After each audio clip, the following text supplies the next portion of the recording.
오늘의 주요 뉴스입니다. 윤석열 대통령이 5박 7일 일정의 미국 국빈 방문길에 올랐습니다. 북한의 핵 공격 시 미국의 핵으로 보복 대응한다는 내용의 한미 공동문서가 추진되고 있는 것으로 알려졌습니다. 2021년 더불어민주당 전당대회 돈봉투 의혹의 핵심 인물로 지목된 송영길 전 대표가 귀국했습니다. 송 전 대표는 회피하지 않고 문제 해결에 앞장서겠다고 했는데 국민의힘은 이번 사건은 개인 일탈이 아닌 집단 범죄라고 비판했습니다. 서울 강북의 한 경찰서 유치장에서 마약 혐의로 붙잡힌 30대 남성이 숨진 것으로 확인됐습니다. 사인은 마약 과다 투여로 추정되는데 마약 사범의 입감 매뉴얼이 없어 보완이 필요합니다. 단독 보도합니다. 서울 25개 구의회 의장들이 한 달에 한 번씩 만나는 회의에서 실제 사용한 경비가 결제 내역과 다르다는 의혹이 불거졌습니다. 의장들은 세금으로 식사하고 기념품도 나눠 가졌는데 경비를 허위로 기재했다는 증언이 나왔습니다. 단독 보도합니다. 정부가 육해 공군 최정예 특수부대를 군벌 간 무력 분쟁이 일어난 수단에 급파해 교민 28명을 대피시키는 작전에 들어갔습니다. 외교부는 국민의 안전을 위해 상세한 작전 내용을 밝히진 않았지만 항공과 배편을 포함해 다양한 경우에 대비하는 것으로 알려졌습니다. 인천 전세 사기 피해자의 70% 정도가 소액 임차인 보호를 위한 최우선 변제를 받지 못하는 것으로 확인됐습니다. 근저당 설정 시기에 따라 보증금 기준이 달라지는 최우선 변제 제도의 사각지대 탓입니다.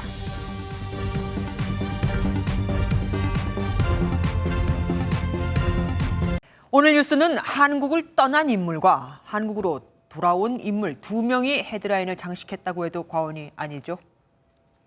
미국 국빈 방문을 위해 출국한 윤석열 대통령과 돈봉투 의혹 사건으로 예정보다 일찍 귀국한 송영길 전 더불어민주당 대표 얘기입니다. 특히 윤 대통령은 미국으로 떠나기 전부터 인터뷰 내용으로 주요국들의 주목을 받기도 했죠. 5박 7일 국빈 방문의 하이라이트는 당연히 한미 정상회담이 될 텐데 여기선 강화된 대북 억제 방안이 논의될 것으로 알려졌습니다. 첫 소식 신재우 기자가 준비했습니다. 김건희 여사와 함께 방미길에 오른 윤석열 대통령. 현지 시간 26일 백악관에서 열리는 한미 정상회담에선 무엇보다 강화된 확장 억제 방안이 논의될 예정입니다. 특히 북한이 우리 영토에 핵 공격을 감행할 경우 미국 핵자산이 보복 공격에 나설 수 있는 이른바 한국형 핵공유가 논의될 수 있는 것으로 알려졌습니다. 이를 회담 이후 별도 문서에 명문화할 가능성도 나오는 가운데 안정적인 공급망 구축, 첨단 기술 협력 등도 논의될 것으로 보입니다. 한미 연합 방위 태세를 더욱 공고히 하고 양국 간 확장 억제를 보다 구체적으로 작동시키는 계기가 될 것으로 기대됩니다. 정상회담을 마치고 바이든 대통령 내외와 만찬을 하는 윤 대통령은 다음 날 미국 상하원 합동의회 연설, 미국 군수 내부의 정세 브리핑을 받는 일정 등도 소화합니다. 재계 총수를 비롯한 역대 최대 규모인 122명의 경제사절단과 동행하며 각종 경제 행사에 참석하는 윤 대통령은 28일엔 하버드 대학에서 정책 연설에 나설 계획입니다. MBN 뉴스 신재우입니다. 윤석열 대통령의 출국에 맞춰 워싱턴 포스트와의 인터뷰 내용이 공개됐습니다. 며칠 전 러시아와 중국이 발끈했던 건 로이터와의 인터뷰 내용이었죠. 여기서도 윤 대통령은 자신의 소신을 명확히 했습니다. 이번엔 일본과 관련된 내용이었는데 100년 된 일로 무릎을 꿇어야 한다는 인식엔 찬성할 수 없다 이겁니다. 야당 즉각 비판에 나섰습니다. 우리나라 대통령이 맞냐고요. 김태희 기자입니다. 한일 관계 개선 노력에 대한 기자의 질문에 윤석열 대통령은 한반도 안보 상황이 너무 시급해 일본과의 협력을 더는 미룰 수 없었다고 밝혔습니다. 그러면서 100년 전 일로 일본이 사과하기 위해 무릎을 꿇어야 한다는 인식은 받아들일 수 없다고 못 박았습니다. 일제 강제 동원 정부안 발표 등에 있어 윤 대통령은 결단을 필요로 한 사안이며 설득에 최선을 다했다고 강조했습니다. 야당은 즉각 날선 비판을 내놨습니다. 참으로 당황스럽고 참담합니다. 수십 년간 일본으로부터 침략당해서 고통받은 대한민국의 대통령으로서 결코 해서는 안 될 발언으로 생각이 되고 관련해 대통령실은 미래 한일 관계에 도움이 되지 않는다는 취지에서 나온 말이라고 설명했습니다. 윤 대통령은 이 밖에도 한미동맹은 가치에 기반한 역사상 가장 성공적인 동맹이라고 평가했습니다. 실제로 워싱턴 포스트지는 미중 갈등이 격화하면서 미국 입장에서는 한국, 일본과의 안보 협력이 중요하다는 점을 강조했습니다. 최근 논란이 됐던 우크라이나 무기 지원 가능성에 대해 윤 대통령은 전쟁 당사국 간 관계를 고려해야 한다며 보다 신중한 입장을 보였습니다. MBN 뉴스 김태희입니다. 윤석열 대통령은 우리 시각으로 금요일 자정에 미국 상하원 합동의회에서 연설을 합니다. 한국 대통령으로는 7번째인데 이전 대통령들은 여기서 어떤 말을 했을까요? 안병수 기자가 정리해봤습니다. 6.25 휴전 이듬해인 1954년 7월 미 의회에서 이승만 전 대통령은 구소련을 겨냥했습니다. 생산 중심지를 분수하는 데 충분한 수소폭탄과 항공기를 가질 때까지만 평화를 가장함으로써 미국인들로 하여금 죽음의 잠을 자게 하려는 것입니다. 한미가 남북 통일을 위해 뭉쳐야 하고 소련의 개입에 맞서야 한다는 강경 발언도 서슴지 않았습니다. 노태우, 김영삼에 이어 4번째로 연설에 나선 김대중 전 대통령은 외환위기 사태 극복을 위해 미국의 아낌없는 지원을 요청했습니다. 한미 관계가 가장 돈독했다고 평가받는 이명박 전 대통령은 인상적인 표현으로 주목받았습니다. 지난 60여 년의 한미 동반자 관계를 나타내는 한국어 표현이 있습니다. 한국말로 바로 같이 갑시다. 이것이 영어로 하면은 We go together가 될 것입니다. 박근혜 전 대통령은 대북 정책인 한반도 신뢰 프로세스를 들고 나왔습니다. 윤석열 대통령 입장에서는 가치를 가장 강조할 것입니다. 한미동맹은 역대 어떤 동맹보다도 깊은 관계를 유지하고 자유민주주의 시장경제를 지키는 하나의 이 아시아의 방패다. 영어로 연설할 예정인 윤 대통령은 표현 하나하나를 직접 검토하면서 효과적인 메시지 전달에 고심 중인 것으로 알려졌습니다. MBN 뉴스 안병수입니다. 오늘 주목받은 두 번째 인물 소식으로 가보겠습니다. 전당대회 돈 봉투 의혹의 당사자인 송영길 전 더불어민주당 대표가 귀국해 대국민 사과했습니다. 송 전 대표는 책임 있게 문제 해결에 앞장서겠다며 당장 오늘이라도 검찰의 소환을 요구하면 응하겠다고 강조했습니다. 이병주 기자가 보도합니다. 가방을 메고 한 손에는 프랑스에서 연구하던 분야의 책을 든 송영길 전 더불어민주당 대표가 입국장에 모습을 나타냅니다. 예정보다 2개월가량 빨리 귀국한 송 전 대표는 돈봉투 의혹에 대해 재차 사과했습니다. 국민 여러분과 당원 동지 여러분께 신뢰를 되찾으러서 대단히 송구스럽다는 말씀을 드리겠습니다. 송 전 대표는 이번 사건과 관련해 모르는 사안들이 많이 있다며 상황을 파악하겠다고 말했습니다. 특히 본인은 어떤 일이 있어도 도망이나 회피하지 않는다며 책임 있게 문제를 해결하는 데 앞장서겠다고 강조했습니다. 검찰은 주위 사람들을 불러서 주변을 돌기보다는 오늘이라도 저를 소환하면 적극 응하겠다는 말씀을 드리겠습니다. 이재명 대표의 측근으로 분류되는 김영진 의원이 송 전 대표를 맞이해 눈길을 끌었습니다. 김 의원은 송 전 대표 시절 사무총장을 한 만큼 개인적으로 마중을 나왔다면서 송 전 대표와 잘 대응해 나가시라, 민주당도 원칙대로 잘 하시라는 이야기를 나눴다고 설명했습니다. 입국장에는 송 전 대표 지지자들과 보수 유튜버 등이 몰려 한때 소란이 벌어지기도 했습니다. MBN 뉴스 이병주입니다. 송영길 전 민주당 대표가 귀국했지만 민주당 내에서는 여전히 불협 화음이 나오고 있습니다. 송 전 대표가 왔으니 상황이 어느 정도 정리됐다는 의견과 그래도 자체 조사는 해야 한다. 그조차 못하면 당 대표가, 당 지도부가 왜 있는 거냐면서요. 꼬리 자르기라는 말도 나왔습니다. 국민의힘은 수십 명이 연루된 집단 범죄다, 개인 이탈이 아니라며 비판을 이어갔습니다. 노태영 기자입니다. 더불어민주당은 송영길 전 대표의 귀국으로 급한 상황은 정리됐다며 사실관계 파악이 우선이라는 방침을 재확인했습니다.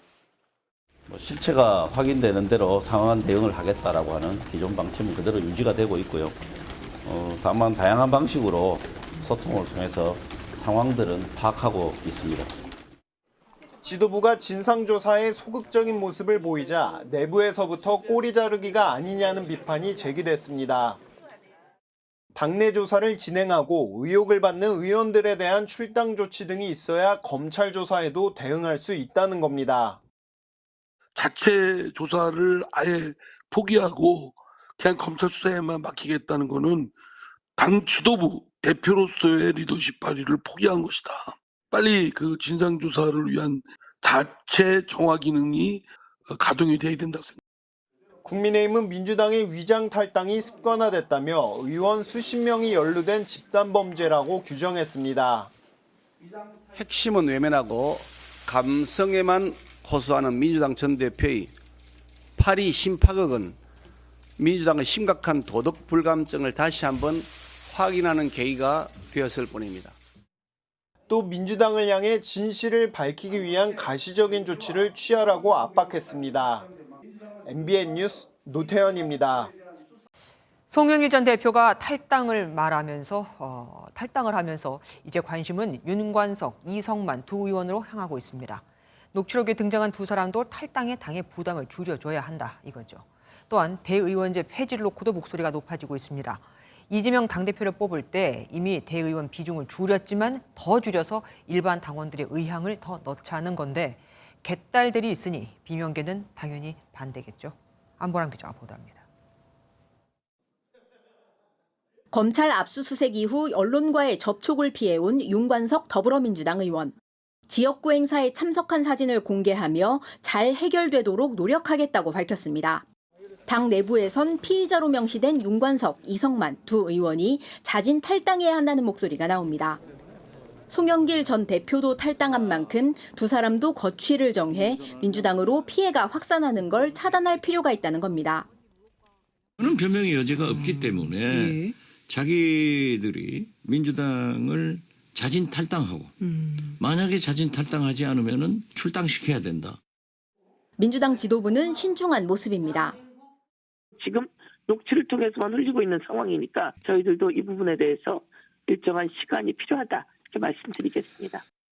당 차원의 고강도 혁신안도 고민하고 있습니다. 무엇보다 투표 반영 비중이 높아 돈봉투 사태의 원인으로 지목받는 대의원 제도를 개편해야 한다는 목소리 커지고 있습니다. 하지만 대의원 투표 반영을 축소하거나 없애면 강성당원이 많은 권리당원 비중이 높아질 수밖에 없습니다. 비명계를 중심으로 강성당원들에게 끌려다닐 수 있다는 우려가 나오는 만큼 또 다른 갈등을 불러올 수 있다는 지적입니다. MBN 뉴스 안보라입니다. 오늘 오후 귀국한 송영길 더불어민주당 전 대표가 검찰에 고발됐습니다. 민주당 전당대회 돈 봉투 의혹과 관련해서요. 하지만 검찰은 이미 절차대로 수사에 나가겠다고 했었죠. 당분간은 소환할 계획이 없어 보입니다. 이상엽 기자가 보도합니다. 송영길 전 대표가 정당법과 정치자금법 위반 혐의로 검찰에 고발당했습니다. 정치자금법 등을 명백히 위반했으므로 송 전 대표를 정당법 및 정치자금법 위반 혐의로 형사고발합니다. 녹취록 일부에서는 송 전 대표가 돈봉투 살포에 관여한 정황이 드러나기도 했습니다. 영길이 형이 그러더라고. 그래서 안 그래도 내가 조금 저 처리해줬어. 더 열심히 하라고 그래서. 영길이 형이 어디서 이제 구했는지 그런 건 모르겠지만 많이 처리를 많이 했더라고. 다만 검찰 관계자는 당장 송 전 대표를 소환해도 의미가 없다고 전하며 당분간 소환 예정은 없다고 밝혔습니다. 검찰은 대신 압수수색 영장에 피의자로 적시된 9명에 대해 출국 금지 조치한 것으로 전해졌습니다. 검찰은 우선 영장이 기각된 강내구 한국감사협회장에 대한 보강 수사에 주력할 방침입니다. 나머지 돈봉투 공유자와 수수자들도 소환해 송 전 대표가 관여했는지도 함께 조사할 예정입니다. MBN 뉴스 이상엽입니다. 김건희 여사가 외교부 장관 부인을 내보내고 공관을 둘러봤다. 캄보디아에서 아이를 안고 사진을 찍을 때 조명까지 설치를 했다.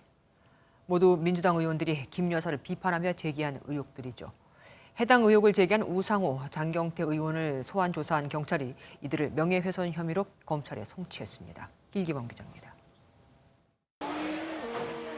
지난해 11월 윤석열 대통령의 동남아 순방에 동행한 김건희 여사. 당시 캄보디아에서 심장병 아이를 돌보는 김 여사의 사진이 화제가 되자 장경태 민주당 최고위원은 연출된 선행이라며 비난했습니다. 외신과 사진 전문가들은 최소 2개, 3개 조명까지 설치해서 사실상 현장 스튜디오를 차려놓고 찍은 컨셉 사진으로 분석합니다. 대통령실은 즉각 허위사실 유포 혐의로 장 최고위원을 경찰에 고발했습니다. 해당 사건을 수사한 경찰은 영상 전문가 등의 감정 결과 조명은 설치되지 않았다고 판단됐다며 장 의원을 명예훼손 혐의로 검찰에 송치했습니다. 경찰은 또 김 여사가 외교부 장관 부인에게 나가달라고 말했다며 대통령 관저 쇼핑 논란을 언급한 우상호 의원도 검찰에 넘겼습니다. 70대가 넘으신 분한테 이 안을 둘러봐야 되니 잠깐 나가 있어 달라고 해서 바깥에 정원에 나가 계셨고 그 사이에 그 안을 둘러봤다. 경찰은 외교부 장관 부인은 사전에 김 여사의 방문 계획을 받아 외출한 상태였다며 김 여사 일행과 마주친 사실이 없다는 게 확인됐다고 밝혔습니다. 사건을 넘겨받은 서울중앙지검은 수사를 마무리한 뒤 기소 여부를 결정할 방침입니다. MBN 뉴스 길기범입니다.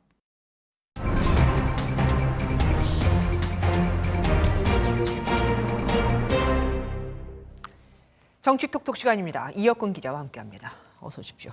첫 번째 주제 보겠습니다. 애둘러 비판. 정치권에서 많이들 하는 거죠. 그런데 누가 누구를 애둘러 비판한 겁니까? 네, 누가 무슨 말을 했는지부터 살펴보면요. 연이어 설화 논란에 휩싸인 국민의힘 태영호 최고위원입니다. 아, 저분이군요. 네, 맞습니다. 예. 태 최고위원이 한 차례 최고위원 회의에 안 나왔었거든요. 네. 오늘 회의에 복귀해 이런 말을 던졌습니다. 저번 최고위원회 회의는 그 누구의 요구에 의해서가 아니라 제 개인적 사유로 불참한 것이라는 말씀을 드리겠습니다. 현 상황에서 제가 최고위원회 회의에 나오지 못할 이유는 없습니다. 그러니까 김기현 국민의힘 대표가 경고해서 안 나온 건 아니다. 이 얘기네요. 네, 맞습니다. 태 최고위원이 지난 회의에 모습을 보이지 않자 이런 추측들이 나왔습니다. 역사 논란에 휩싸이지 않게 주의하라는 김 대표의 경고 때문이다. 이런 해석에 힘이 실린 건데요. 이를 반박함과 동시에 역시 잇따른 설화로 회의에 불참하고 있는 김재원 최고위원과 자신은 다르다. 이렇게 강조한 것으로 풀이됩니다. 그러니까 반박 내지는 해명을 한 겁니다. 근데 강한 비판으로는 보이지 않아요. 태 최고위원의 발언을 조금 더 들어보시죠. 네. 전당대회는 여론조사 3%라는 꼴찌로 저는 시작했으나 그렇다고 5만 것에 도움을 구걸하지도 않았습니다. 전광훈 목사에게 한마디 하겠습니다. 정말 우리 국민의 힘과 윤석열 정부를 위한다면 조용히 있어 주십시오. 앞서 김기현 대표는 전당대회 때 전광훈 목사에게 도움을 요청한 사실이 있다고 인정한 바 있습니다. 그러니까 정리하면은 태영호 최고위원이 전광훈 목사는 대놓고 비판을 하고 김기현 대표는 애들러 비판했다 이거네요. 그런 해석이 지배적입니다. 취재진이 두 사람에게 입장을 한번 물어봤습니다. 5만 대 도움을 청하지 않았다 말씀하시면서 전광훈 목사한테 자기는 연락하지 않았다라고 말씀하시는데요. 대표님께서 연락하셨잖아요. 그래서 좀 대표님을 겨냥한 발언이라고 했다는데 본인 뜻이 뭔지는 잘 모르겠고요. 김기현 대표님을 겨냥한 발언이다 이런 해석도 나올 수 있을 것 같은데요. 아니, 오늘 그저 제가 한 발언 그대로 그대로 받아주십시오. 오늘 국민의힘 윤리위원회가 공식적으로 출범을 했고 곧 설화에 휩싸인 의원들의 징계 여부나 수위 등을 결정할 예정입니다. 네. 앞서 태 최고위원은 스스로 윤리위 회부를 요청을 했는데요. 오늘 발언으로 정면 돌파 의지를 다시 한번 드러냈습니다. 하지만 민주당 박용진 의원은 태영호 사태를 키운 책임의 8할은 국민의힘에게 나머지 2할은 김일성에게 있다며 국회에서 퇴출시키라고 압박했습니다. 예. 다음 주제 보겠습니다. 이번에는 뭡니까? 어떻게 돼가고 있어요? 지금 사진 보니까 민주당 대표에게 이재명 대표에게 취재진들이 물어봤나 보죠? 정반대였습니다. 예? 오히려 이재명 대표가 취재진에게 이런 질문을 했는데요. 오늘 이재명 대표가 취재진에게 그 사안은 어떻게 된 건가요? 이렇게 질문을 했습니다. 어떤 내용과 맥락인지 잠깐 보실까요? 네. 윤곽선 이성만 의원도 수당 내지 탈당 조치해야 된다고 생각하시나요? 이번 기자회견 좀 어떻게 보셨나요? 김연아 의원은 어떻게 돼가고 있어요? 그러니까 돈 봉투 의혹을 물어봤더니 국민의힘은 공천 현금 얘기를 지금 다시 되물은 겁니다. 네, 맞습니다. 김연아 국민의힘 전 의원이 공천 헌금 의혹으로 경찰 수사를 받고 있다는 보도가 나왔고 민주당은 이를 부각시키는 모양새입니다. 당 최고위원이나 대변인이 김 전 의원 관련 보도를 공식석상에서 계속 언급하기도 했는데요. 이에 대해 김 전 의원은 민주당은 자신들의 돈봉투 사건에 물타기 하기 위해 공천 헌금이 오갔다는 터무니없는 거짓말을 하고 있다며 의혹을 부인했습니다.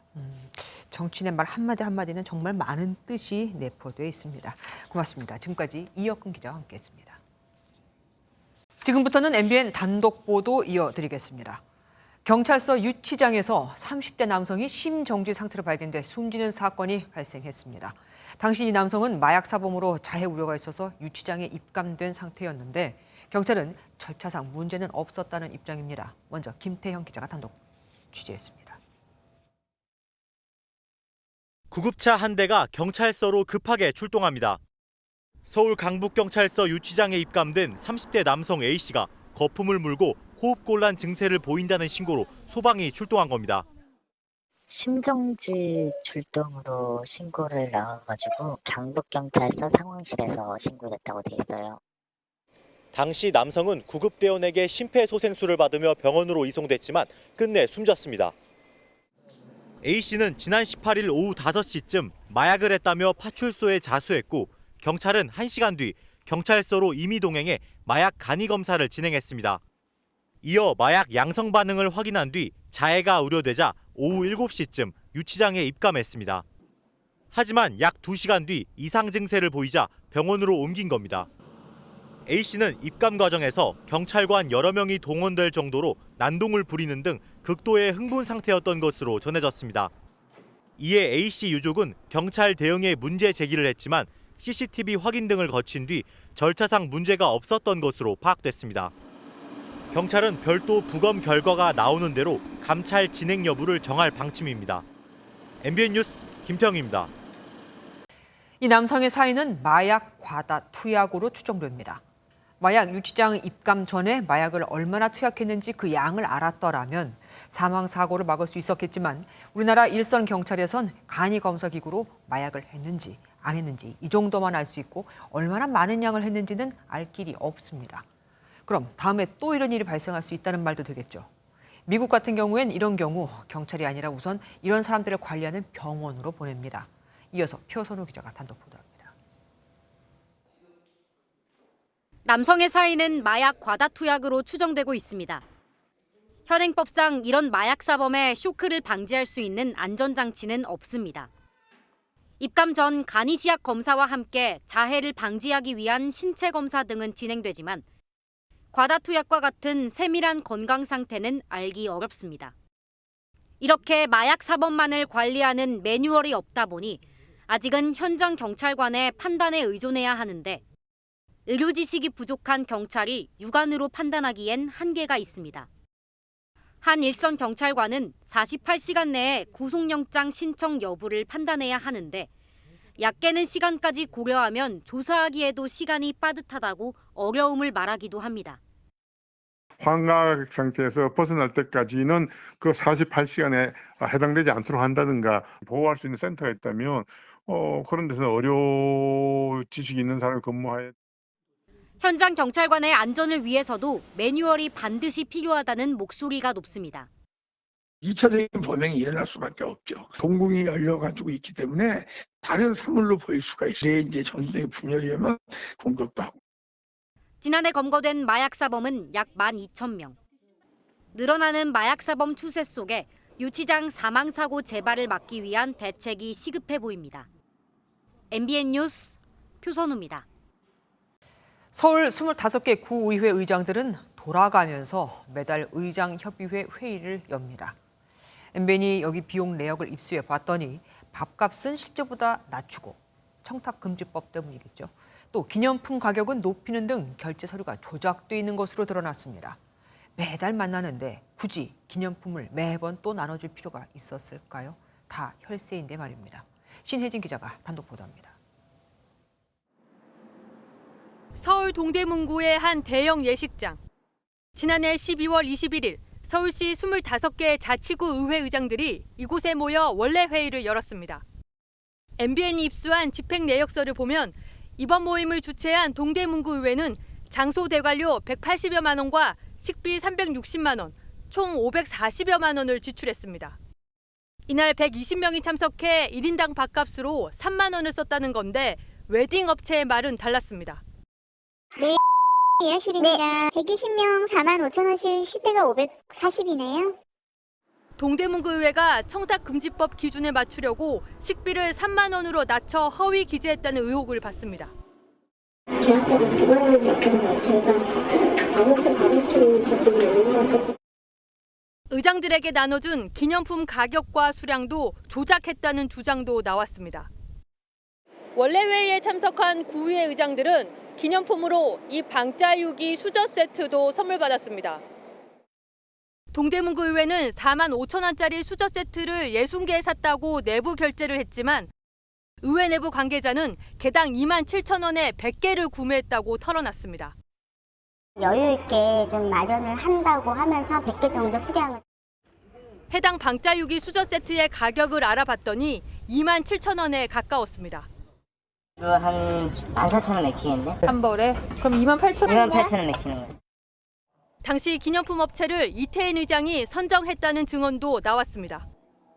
업체를 사고 영세다가 못했어. 업체 주소지로 찾아가 봤습니다. 다세대 주택 지하 1층인데 사무실이나 공장이 아니었고 그곳에 사는 주민은 수저 세트 업체 대표를 전혀 모른다고 말했습니다. 이런 여러 의혹에 대해 동대문구 의회 의장은 자신과 상관없는 일이라며 선을 그었습니다. 의장님하고 상관없는 일이다? 그럼요. 전혀 없어요. 근데 최종 결제자는 의장님이시던데요? 그러죠. 그러면 최종 결제자는 의장이지만은 전혀 책임이 없으시다? 전혀 그럼요. 국민권익위는 동대문구 의회 허위 경비 처리 의혹에 대한 조사에 착수했습니다. MBN 뉴스 신혜진입니다. 꼭 산과 인접한 금은방만 골라 턴 이들이 있습니다. 물건을 훔치고 바로 산으로 올라가 숨겨둔 옷으로 갈아입고 반대편 등산로를 통해 하산하려고요. 산엔 CCTV가 없다는 점도 노렸습니다. 하지만 꼬리가 길면 잡히게 돼 있죠. 이재호 기자가 보도합니다. 비 오는 새벽 오토바이 헬멧을 쓴 2명의 남성이 금은방 앞에 섭니다. 망치로 유리문을 깨고 들어가 진열된 귀금속을 쓸어 담습니다. 1분도 안 돼 귀금속 2천만 원어치를 훔친 이들은 오토바이를 타고 달아납니다. 지난 5일 새벽 4시쯤 성남시 수정구의 한 금은방에서 일어난 일입니다. 여기 내부 다 어질러진 상태로 저쪽 시계 있는 쪽까지 해서 벌써 이제 한가득 이제 범인들이 털어가고 난 상태였죠. 범행 후 10km 정도 떨어진 이곳 청계산으로 온 이들은 등산로에 미리 숨겨둔 옷을 갈아입고 오토바이를 버려둔 채 달아났습니다. 2.4km가량의 등산 코스를 수차례 오가며 옷과 도주 차량을 준비했습니다.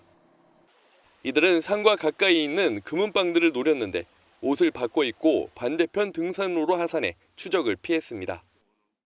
지난 1월에도 비슷한 수법으로 서울 도봉구의 한 금은방을 털었는데 도봉산 입구로 달아나 9시간 넘게 산행을 해 북한산 쪽으로 빠져나가기도 했습니다. 이인조 절도범은 서울 강남에서 반찬 가게를 하던 사장과 배달 대행업주로 만난 사이로 알려졌습니다. 코로나로 인해서 경영난이 악화되어 운영하던 사업을 폐업하고 이 범행을 둘이 모의를 했습니다. 경찰은 특수 절도 혐의로 30대 남성 2명을 구속했습니다. MBN 뉴스 이조입니다. 도로 한복판에서 신호가 바뀌었는데도 꿈쩍도 하지 않는 차량이 있어 경찰이 출동해보니 운전자가 다름 아닌 현직 경찰관이었습니다. 이 경찰관은 음주 측정도 거부했는데 더 황당한 건 지난해 음주 단속에 걸려 면허가 취소된 상태였다는 겁니다. 무면허에 음주운전까지 한 거죠. 대구에서도 음주운전을 한 경찰 간부가 붙잡혔습니다. 이규영 기자가 보도합니다. 아침부터 경찰차 2대가 빠르게 지나갑니다. 경기도 광주의 한 삼거리 6차선 도로에 차 한 대가 서 있다는 신고를 받고 경찰이 출동한 겁니다. 차량 운전자는 50대 남성으로 서울 송파경찰서 소속 현직 경찰관 A경유였습니다. 술을 마시고 운전대를 잡은 경찰관은 이곳에서 신호를 기다리다 잠이 들었는데 멈춰선 차를 수상히 여긴 한 시민의 신고로 덜미가 잡혔습니다. A경위는 음주 측정도 3차례나 거부한 것으로 확인됐습니다. 게다가 지난해 음주운전으로 면허가 취소돼 무면허 운전을 한 것으로 드러났습니다. 광주경찰서는 A 경위를 도로교통법 위반 혐의로 입건하고 자세한 사건 경위를 조사하고 있다고 밝혔습니다. 이런 가운데 오늘 새벽 대구에서도 술을 마신 채 1.2km 운전을 한 현직 경찰 간부 비경정이 시민 신고로 검거됐습니다. 이처럼 음주운전을 엄중히 단속해야 할 경찰들이 잇따라 적발되면서 경찰의 기강해이가 심각하다는 비판이 나오고 있습니다. MBN 뉴스 이규현입니다. 4년 전 30년 장기 집권한 알바시르 대통령을 군부가 축출한 뒤 안정을 찾지 못하고 있는 수단. 정부군과 반군 사이에서 벌어진 유혈 사태로 수단에 있는 우리 국민들까지 위태롭게 됐죠. 세계 각국이 자국민 철수 작전을 펼치고 있습니다. 우리 정부도 군 급유기까지 동원해 교민 28명을 안전하게 대피시키는 데 주력하고 있습니다. 서영수 기자가 보도합니다. 수단의 수도 하르툼에서 피난민 100여 명을 태우고 출발한 프랑스군 수송기가 지부티에 도착합니다. 요르단 공항에서는 수단을 무사히 탈출한 피난민을 환영하는 행사가 열렸습니다. يعني ما كنا متوقعين من أي شيء اللي صار كان يعني شيء كثير صعب وضلينا تقريبا من 4 ل 5 أيام. 수단 정부군과 반군 사이 무력 충돌이 격화하면서 세계 각국이 나서 자국민 탈출 작전을 본격화했습니다. 미국과 사우디, 영국과 독일 등 주요 국가는 특수부대 요원과 군 수송기를 투입하며 긴박하게 움직이고 있습니다. It was dangerous and precarious, but nevertheless we managed to use both C-130s and A-400 aircraft to go in, collect our diplomats and their residents and fly out to safety. 우리 정부도 현지에 체류 중인 한국인 28명을 철수시키기 위한 작전에 돌입한 상황입니다. 앞서 군 수송기와 청해 부대를 급파한 데 이어 공중급유기 시그너스까지 수단 인근으로 보낸 것으로 전해집니다. 정부는 교민 안전을 위해 작전 완료까지는 구체적인 이동 경로를 공개하기 어렵다는 입장입니다. 조태용 국가안보실장은 윤석열 대통령의 지시에 따라 방미 일정에 동행하지 않고 서울에 남아 교민 철수 상황을 점검하고 있습니다. MBN 뉴스 서영수입니다. 따뜻해진 날씨에 나들이 가기 좋은 봄. 하지만 날리는 꽃가루에 오히려 더 괴롭다고 느끼는 분들도 많습니다. 곳곳에 활짝 핀 나무와 꽃들이 보기엔 예쁘지만 이들에게는 알레르기의 주범이거든요.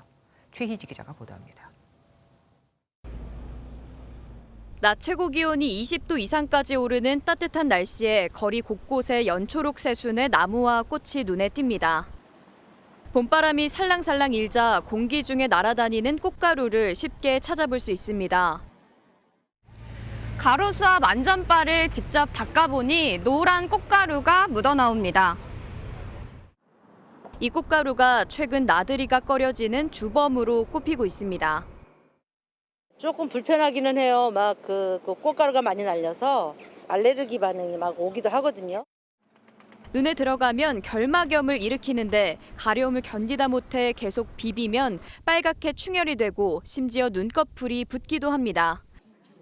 코로 들어간 꽃가루는 비강 점막에 알레르기 염증을 일으켜 콧물과 재채기를 동반해 호흡기 건강까지 위협합니다.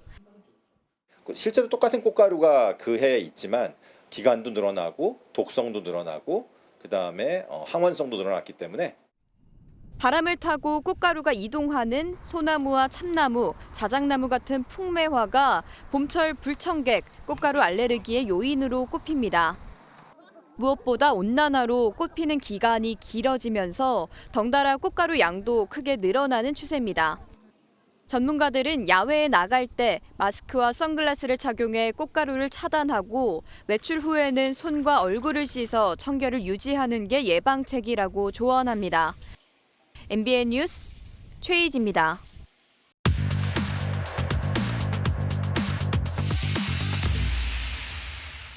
사건, 사고와 사회 이슈를 들여다보는 사회기자임 정태웅. 한범수입니다. 첫 번째 키워드입니다. 마구잡이 식중독 협박. 식중독으로 협박을 하는 사람이 있었나 보죠? 네, 이 포털 사이트에서 횟집을 검색해서 전화를 해요. 그다음 음식 먹고 식중독 걸렸다 이렇게 협박해서 보상금 받아낸 30대 남성이 있습니다. 협박한 곳이 몇 군데나 됐나요? 한두 군데가 아닌 것 같은데요. 맞습니다. 무려 2,500곳이 넘었고요. 서울 살지만 지역을 가리지 않았고요. 뜯어낸 액수 역시 7천만 원이 넘습니다. 믿기 어려울 정도로 사기를 친 거네요. 그렇죠. 몇 년 동안 꾸준히 저런 범죄를 저지른 것 같은데 오랫동안 한 거죠? 아니요, 이게 또 단 3개월 걸렸다고 해요. 3개월. 네, 대략 계산해 봤거든요. 하루에 한 30-30곳씩 전화 돌린 셈이죠. 영업사원보다 낫습니다. 저 정도면. 식당 주인들은 별로 의심을 안 했나 보죠? 당하기만 했나요? 이게 대부분은 이제 보건소에 신고한다 이렇게 협박을 하니까 겁먹고 돈을 송금했고요. 일부는 뭐 의심을 하긴 했습니다. 하지만 진단서를 요구했지만 남성은 진단서까지 조작해서 이렇게 빠져나가기도 했습니다. 네. 횟집들끼리 이제 서로 이제 얘기하다가 보니 너도 그랬었니? 나도 그랬었다. 이런 얘기 오가다가 한 3군데 횟집에서 신고를 같이 하신 거죠. 지금 구속된 상태고요. 실제 방문한 횟집은 한 곳도 없었고요. 횟집에서 뜯어낸 돈은 유흥비와 도박비 등으로 탕진했다고 하네요. 저희가 갔던 횟집도 당했을 수 있겠네요. 네. 네. 저런 시간과 노력을 다른 데다 투자했으면 뭐라도 되지 않았을까요? 어리석은 판단입니다. 안타깝습니다. 맞습니다. 다음 키워드 보겠습니다. 이거 일단 키워드만 보니까 또 참혹한 사건이 부부 사이에 있었던 것 같아요. 그럴 것 같은데 반전이 있었습니다. 그래요? 바로 말씀드릴게요. 네. 지난해 1월 경북 상주에서 있었던 일인데요. 40대 중반 아내 A씨 당일 술을 많이 마셨다고 합니다. 그래서 남편과 중학생 아들이 데리러 왔다고 하죠. 여기서 문제가 생겼나 봐요. 네. 아내 부축하기가 힘에 부쳤었나 봅니다. 남편 B씨 화를 내면서 아내를 좀 때렸다고 합니다. 그리고 아내를 잠시 차에 놔두고 지인한테 도움 구하러 갔습니다. 그런데 돌아와 보니 아내가 좀 이상했습니다. 거기서 큰일이 터진 건가요? 맞습니다. 복부와 머리에 멍이 든 채 사망했습니다. 맞은 부분이죠. 네. 경찰이 남편을 상해치사 혐의로 그래서 체포했습니다. 아까 한 기자가 반전이 있는 사건이라고 말한 게 떠오르거든요. 네, 부검이 반전을 만들어냈습니다. 사인이 급성 알코올 중독으로 나온 거죠. 그러면 남편 풀려난 거예요? 그건 또 아니었습니다. 이번엔 경찰이 유기치사 혐의를 적용합니다. 무탈하게 끝나 싶었는데 얘기가 또 휘어집니다. 그렇죠. 그런데 검찰은 또 무죄로 판단했습니다. 외부보다 따뜻한 차 안에 아내를 놔뒀다는 점, 비교적 빠르게 지인을 불러서 도움을 요청해서 아내를 병원으로 데려갔다는 점을 이유로 들었습니다. 그야말로 반전의 반전인데 남편분 이쯤 되면 뭐 롤러코스터 타는 기분이었겠어요. 네. 아내 이런 것만으로도 충격 컸을 텐데. 그렇죠. 네. 결국 남편 B 씨에겐 형량이 훨씬 가벼운 상해 혐의만 적용됐고요. 이조차 처벌할 정도는 아니라면서 최근 기소유예 처분이 내려졌습니다. 검찰은 우연에 우연히 겹쳐서 발생한 비극이었다면서 유족을 위로했습니다. 아버지와 아들 2명을 지금이나마 벗어서 다행이라고 생각합니다. 네. 마지막 키워드까지 보겠습니다. 아니 뭐 반려동물은 치료하면 반려동물이 병원에 가잖아요. 근데 반려식물은 어디로 가는 거예요? 요즘엔 반려식물도 소중해서 병원 데리고 갑니다. 아 진짜요? 식물병원. 자 영상 나오는데 근데 진짜 식물병원이 있네요. 딱 써 있죠. 네. 지난 10일 오픈했습니다. 접수대에 환자와 보호자가 하나둘 도착하고 있죠. 그럼 이제 저기 화분에 있는 저 식물이 환자인 거잖아요. 그런 셈이죠. 흰 가운 입은 의사가 나타나서 환자를 이리저리 살펴보는데 저게 진단하는 겁니다. 분갈이 하면서 좀 실수도 있었고 그러면서 추운 데도 있고 그러니까 뿌리가 상했을 거고. 진단 마쳤으니 이제 치료실로 갑니다. 저 식물은 뿌리에 이상이 있었나 보죠. 뿌리 세척 시행하고요. 시든 잎도 잘라줍니다. 진짜 외과 의사가 처치하는 거랑 똑같아 보여요. 그렇죠. 네.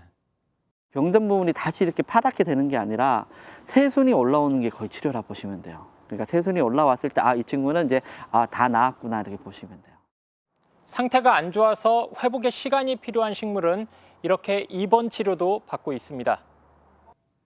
정 기자도 경험해봤겠지만 병원 가서 왜 아픈지 바로 알지 못할 때가 있잖아요. 맞아요. 그럴 때 뭐 엑스레이를 찍든 CT를 찍든 하죠. 그렇죠. 사람만 그런 게 아닙니다. 식물도 비슷합니다. 병명이 뭔지 확실히 알기 위해서 저렇게 잎을 뜯어서 현미경으로 자세히 살펴봅니다. 이 식물은 진드기가 문제였다고 합니다. 네. 너무 신기했어요. 사실은 대한민국 방금도 오면서도 비디오 찍었거든요. 우리 엄마한테도 보냈고 대한민국 그런 거가 있다고. 그런데 인터뷰한 분 식물은 살려내지 못했다고 합니다. 안타깝습니다. 뭐 병원이니까 사망 선고가 내려질 수도 있는 거죠. 그렇죠. 네. 그래도 표정은 좋아 보이시는데 그나저나 식물병원 비용은 얼마예요? 저도 가고 싶거든요, 지금. 서울 시민이면 무료입니다. 진짜요? 네. 한 사람당 최대 3개까지 가져올 수 있습니다. 종로구와 동대문구 그리고 양천구와 은평구에 1차 병원이 마련돼 있고요. 사람 병의원처럼 마련돼 있어요. 네. 저희가 찾아간 곳은 좀 더 큰 병원, 종합병원이라고 합니다. 오늘 되게 새로운 소식을 알았습니다. 저도 꼭 집에 있는 식물 한번 데려가 보려고 합니다. 한번 가보세요. 네, 여기까지 하겠습니다. 사회기자 M이었습니다. 지금까지 발생한 전세 사기는 크게 3가지 유형으로 나눠볼 수 있습니다. 먼저 가장 많은 피해자가 발생한 인천 미추홀구 건축왕 케이스인데 금융기관 대출로 빌라를 지은 뒤 전세금을 받아 또 다른 빌라를 짓는 방식으로 문어발식 확장을 한 경우입니다. 이렇게 2,700채를 전세에 놨지만 줄줄이 돌아오는 전세금 반환과 대출이자 등을 감당하지 못해서 도미노처럼 한꺼번에 무너져 버렸죠. 서울 강서구 화곡동 빌라왕은 빌라를 지은 뒤 바지 사장에게 넘기는 무자본 갭투기 방식이었습니다. 돈이 없는 바지 사장은 세금을 체납했고 결국 후순위 채권자인 세입자들의 전세금을 떼이는 상황이 돼버렸죠. 동탄 250채 오피스텔은 개인이 매매값보다 더 높은 전세 보증금을 받는 식으로 무자본 갭투기를 한 사례인데 이 역시 주인이 세금을 못 낼 처지에 몰리자 세입자들에게 등기를 떠넘기라고 했던 경우입니다. 이런 걱정을 안 하려면 어떻게 해야 할까요? 선순위 근저당이 있는지 꼭 확인하고 전세가율이 80%를 넘으면 계약을 하지 않는 게 좋습니다. 전세금 반환 보험 가입도 필수겠죠. 안타깝게도 첫 번째 사기 유형인 인천 미추홀구는 처음부터 금융기관이 선순위 근저당을 가지고 있었기 때문에 피해를 구제받기가 어렵습니다. 그런데 이런 피해자가 전체의 70%에 달합니다. 노승원 기자가 취재했습니다. 주택임대차보호법은 전세보증금이 기준 이하인 소액 세입자의 보증금 일부를 우선 보장합니다. 보증금 최우선 변제 제도입니다. 사회적 약자에게 최소한의 주거권은 보장하자는 제도이지만 보증금 한도를 정하는 기준이 최초 근저당 설정 시점이라는 허점이 있습니다. 이 때문에 이번 인천 미추홀구 전세 사기 피해자들은 전세 보증금을 돌려받는 게 그림의 떡입니다. 인천시 조사 결과 이른바 건축왕 때문에 세입자가 보증금을 날리게 된 2,479채 중 70%가량이 최우선 변제 대상이 아닌 걸로 추정됩니다. 극단적 선택으로 숨진 30대 세입자도 보증금이 9천만 원이었지만 한 푼도 돌려받지 못했습니다. 9천만 원에 재계약한 건 2019년이지만 처음 이 집에 근저당이 설정된 2017년에는 보증금이 8천만 원을 넘지 않아야 최우선 변제를 받을 수 있었기 때문입니다. 근저당이 설정된 집은 최우선 변제를 못 받을 뿐 아니라 대부분 보증금, 보증보험 가입도 거절당해 피해자들은 그야말로 기댈 곳이 없는 상황입니다. 이 때문에 인천시는 이번 전세 사기 사태에 대해 정부가 일반적인 깡통 전세와는 다른 더 근본적인 대책을 내놔야 한다고 촉구하고 있습니다. MBN 뉴스 노승환입니다. 국민의힘과 정부는 어제 전세 사기 피해자들에게 우선 매수권과 공공 매입 후 임대라는 해결책을 제시했죠. 여기다 우선 매수 시 취득세를 전액 감면해 주는 것도 검토하고 있는데 MBN이 보도해 드린 대로 피해자들에게 호응을 얻지 못하고 있습니다. 돈이 있어야 사든지 말든지 사서 취득세를 내든지 말든지 하죠. 이교욱 기자가 보도합니다. 원희룡 국토교통부 장관이 피해자들을 만나 어제 당정이 발표한 대책을 다시 설명하고 협조를 구했습니다. 하지만 피해자들 반응은 냉랭했습니다. 보증금을 모두 날릴 처지인데 또다시 대출을 받아 집을 사라는 게 말이 되느냐는 겁니다. LH가 매입 후 20년 장기 임대를 준다고 해도 떼인 보증금을 포기하라는 것이어서 선뜻 내키지 않는다는 반응도 있었습니다. 피해자들은 공공이 보증금 반환 채권을 매입해 피해자들에게 일부 돌려주고 집값이 올랐을 때 추후 회수하는 방식도 채택해달라고 요구했습니다. 캠프가 좀 먼저 인수를 해주셔야 될 필요성이 있는 게 정부는 언제든 이거를 다시 현금화 할 수 있잖아요. 전세 사기 피해자들을 위한 상담센터가 운영 중에 있습니다만 당정이 대책으로 제시한 우선 매수나 공공 임대에 대한 문의는 아직까지 이루어지지 않고 있습니다. 하지만 원 장관은 개인이 사기를 당한 보증금을 국가가 세금으로 직접 지원할 수는 없다며 단호한 입장입니다. 결국 사기가 돼도 결국 국가가 떠안을 거다라는 그러한 선례를 우리 대한민국이 남길 수는 없는 거 아닌가. 당정이 고심 끝에 해결책을 내놨지만 야당과 피해자들이 동의하지 않고 있어 오는 27일 특별법 국회 처리가 쉽지 않아 보입니다. MBN 뉴스 이기옥입니다.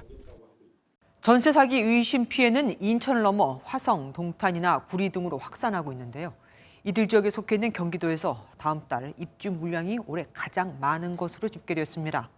전세 물량이 넘쳐나면 가격은 더 떨어지고 그럼 깡통 전세 우려는 더 커지고 또 전세 사기 위험도 덩달아 커질 수밖에 없겠죠. 장명훈 기자가 보도합니다. 다음 달 입주를 앞두고 있는 경기 의정부시의 한 신축 아파트. 세개 단지 2,400여 세대 중 전세 매물이 200개가 넘습니다. 전용 79제곱미터 전세 가격은 2억 원대 초반, 2년 전 인근 아파트 비슷한 평형이 4억 원대에 거래된 점을 감안하면 반토막 난 수준입니다. 여기는 또 물량이 더 많으니까 빨리 빼시려고 하시는 분들은 1, 2천 더 다운이 가능한 거. 문제는 입주 물량으로 인한 전세 가격 약세가 의정부만의 일이 아니라는 데 있습니다. 이곳 의정부를 포함해 경기도 전체의 다음 달 아파트 입주 물량은 약 15,000세대로 연내 가장 많은 물량으로 집계됐습니다. 전세 가격 하락폭이 더 커지면서 세입자에게 보증금을 제대로 돌려주지 못하는 역전세난이 심화할 것으로 우려됩니다. 전세 공급량이 증가하게 되면 가격들이 하락하는 현상들이 나타나게 된다. 역전세난이나 대란으로 인해서 전세 사기 사건들이 발생할 가능성이. 특히 갭투기가 많은 빌라와 오피스텔에서 역전세가 확산하면 전세 사기의 새로운 불쏘시개가 될 것이라는 우려가 나오고 있습니다. MBN 뉴스 장명훈입니다. 반도체 분야에서 미국이 중국을 조이고 있죠. 중국이 반격을 하려는 걸까요? 미국 반도체 회사 마이크론에 대해 판매 금지를 검토하고 있습니다. 마이크론은 매출의 4분의 1을 중국에서 얻는데 말입니다. 중국은 부족한 메모리 반도체를 삼성전자, SK 하이닉스에서 사면 된다고 생각하는데 그런데 미국이 우리 기업에 중국 반도체 부족을 돕지 말라고 요청했습니다. 고래 사이에서 새우 등만 터집니다. 김종민 기자가 보도합니다. 중국 정부는 미국 마이크론 제품에 대해 안보 심사를 진행 중입니다. 或者可能影响国家安全的网络产品进行网络安全审查，是为了维护国家安全而采取的正常监管措施。 결과에 따라 중국 내 마이크론 반도체 판매가 금지될 수 있습니다. 지난해 마이크론 전체 매출에서 중국과 홍콩이 차지하는 비중은 약 25%. 적지 않은 물량이라 중국 내 메모리 반도체 부족 사태도 일어날 수 있습니다. 영국 파이낸셜 타임스는 마이크론 제재로 중국의 반도체가 부족할 때 한국 기업이 이 부족분을 메우지 못하게 해달라고 미국 백악관이 요청했다고 보도했습니다. 윤석열 대통령의 방미 준비 과정에서 이런 요구를 전달했다는 겁니다. 중국의 미국 마이크론 제재를 막는데 우리 기업을 끌어들인 셈입니다. 앞으로 미중 갈등 과정에서 우리 기업에 대한 다른 요구가 이어질 수 있습니다. 과연 이게 한 번으로 이렇게 끝날 것인가? 첨단 반도체 수출 금지시켰듯이 메모리 반도체에도 그런 식의 이제 미국의 요구가 올 수도 있거든요. 생각도 못한 복병이 지금 나타난 거죠. 중국 외교부도 이번 보도에 대해 미국은 자신의 패권과 사익을 지키기 위해 동맹국의 협박까지 불사한다며 강하게 비판했습니다. 윤석열 대통령의 미국 국빈 방문에는 이재용 삼성전자 회장과 최태원 SK 회장도 동행했습니다. 미국이 우리 기업에 반도체와 관련된 여러 제한을 걸어놓은 상황에서 풀어야 할 숙제가 하나 더 추가됐습니다. MBN 뉴스 김종민입니다. 초저출산 시대, 아이가 줄면 학교도 줄고 그럼 당연히 교사 수도 줄 수밖에 없겠죠. 신규 교사 채용 규모가 10년 만에 절반으로 뚝 떨어졌는데 정부는 앞으로도 해마다 300명에서 500명씩 덜 뽑겠다고 발표했습니다. 선생님 되기가 더 어려워진 겁니다. 박유영 기자가 보도합니다. 올해 임용시험에서 선발된 공립초등학교 교사는 3,561명. 2013년 7,000명 넘게 뽑았던 것과 비교하면 10년 만에 반토막이 났습니다. 그런데 이 숫자는 더 줄어들 전망입니다. 교육부는 내년에 초중등교원 채용 규모를 올해보다 300명씩 줄이겠다고 밝혔습니다. 앞으로도 꾸준히 축소해서 2027년에는 초등교사는 최소 2,900명, 중등은 최소 3,500명 정도만 뽑을 예정입니다. 지금보다 30% 줄이는 겁니다. 학령 인구 감소세가 그만큼 가파르기 때문인데 10년 뒤 초등학생 수는 지금보다 110만 명 적을 것으로 예상됩니다. 초등 임용시험 합격률이 50%를 밑돌고 시험에 어렵게 합격해도 예비교사 2,000명이 학교를 배치받지 못하는 것도 같은 맥락입니다. 하지만 교원 수를 줄이는 게 능사가 아니라는 반발도 만만치 않습니다. 초등학교 행정 업무도 되게 많고 아이들이 준 만큼 교사가 아이들 한 명 한 명을 더욱더 잘 케어할 수 있게 되는 건데 임용 공부를 하면서도 과연 내가 교사가 될 수 있을까? 정원 안에 들 수 있을까? 교사의 전문성 신장보다는 오히려 그런 정서적인 불안감을 심어주는 정책이 아닌가. 교육부는 다음 달 교대 정원 조정안을 발표할 예정인데 10년 만에 교대 입학생 수가 감축될 거란 예상이 나옵니다. MBN 뉴스 박영입니다.